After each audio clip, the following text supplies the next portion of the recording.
नमस्कार, आप देख रहे हैं हमारी चौपाल।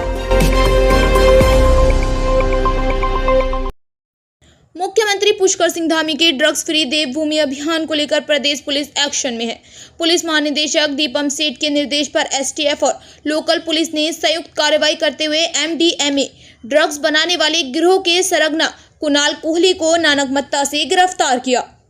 कुणाल के पास 126 लीटर केमिकल, 28 किलो पाउडर और 7.41 ग्राम तैयार एमडीएमए ड्रग्स बरामद की गई है। यह सभी पदार्थ एनडीपीएस एक्ट के तहत प्रतिबंधित है। जानकारी के मुताबिक कुणाल चंपावत और पिथौरागढ़ में पोल्ट्री फार्म की आड़ में ड्रग्स फैक्ट्री चला रहा था। माल को मुंबई समेत कई शहरों में खपाया जाता था। गिरोह के अन्य सदस्य मोनू, भीम, राहुल, अमन और ईशा पहले ही गिरफ्तार हो चुके हैं या नेपाल बॉर्डर के पास दबोचे गए हैं।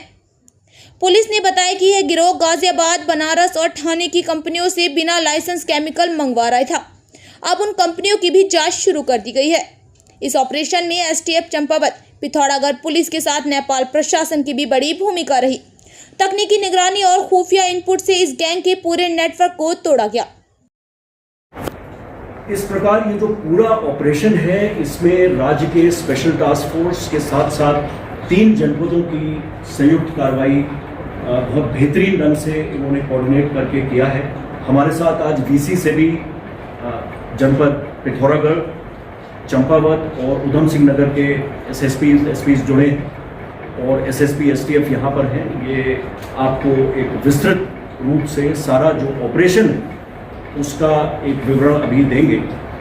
मैं अपनी बात कंक्लूड करने से पहले 2-3 चीज़ें एम्फसाइज करना चाहूँगा कि जो इस तरह के जो नेटवर्क्स होते हैं, इनके फॉरवर्ड बैकवर्ड लिंकेजेस का पता लगाना बहुत ज़रूरी है।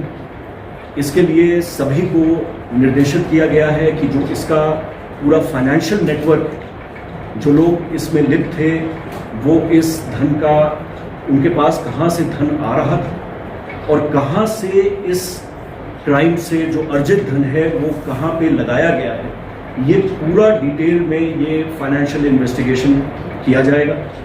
इसके साथ ही इनको पिट एनडीपीएस एक्ट के अंतर्गत इनके विरुद्ध कार्रवाई की जाएगी, जिससे लंबे समय तक ये निरुद्ध रह सके। और साथ ही जो इनकी प्रॉपर्टी है, जो इस ऑर्गेनाइज्ड क्राइम के जरिए इन्होंने जो संपत्ति अर्जित की है, उसके अटैचमेंट के भी आदेश दे दिए गए।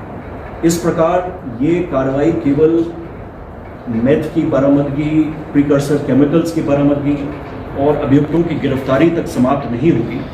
इसमें आगे लगातार जितने लोग और अगर फर्म्स जहां से प्रीकर्सर केमिकल्स एक इल्लीगल तरीके से इनको मिले, ये फर्म्स लिंक हुई हैं गाजियाबाद से, ठाणे से, ये सब इन्वेस्टिगेशन का पार्ट है जहां से लीकेज होके इनको प्रीकर्सर केमिकल्स मिले हैं।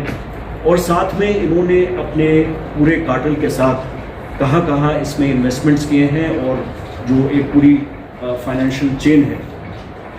इसके अतिरिक्त इस इन्वेस्टिगेशन में ये भी जानकारी में आया है कि हमारे राज्य में, उत्तराखंड में 44 यूनिट्स ऐसी हैं जिनमें प्रीकर्सर केमिकल्स बनाए जा रहे हैं।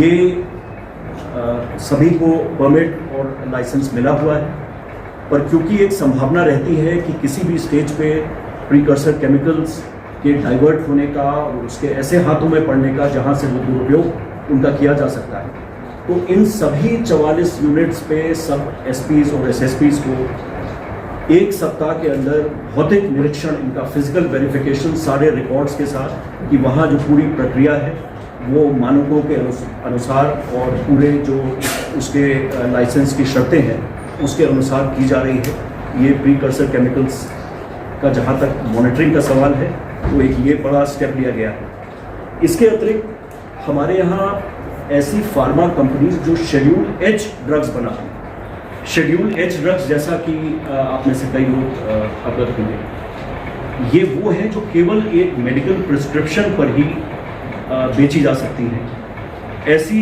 शेड्यूल एच ड्रग्स 172 ऐसी ड्रग्स हैं, क्योंकि इनका भी जो दुरुपयोग वो नशे के लिए किया जा सकता है ऐसी ड्रग्स का, तो इसलिए शेड्यूल एच ड्रग्स जहां बन रही हैं, ऐसी यूनिट्स 172 जो यूनिट्स हैं, इनके लिए भी सारे एसओज को। नई पुरानी खबरों के लिए बने रहे हमारी चौपाल के साथ और चैनल को सब्सक्राइब करना ना भूलें।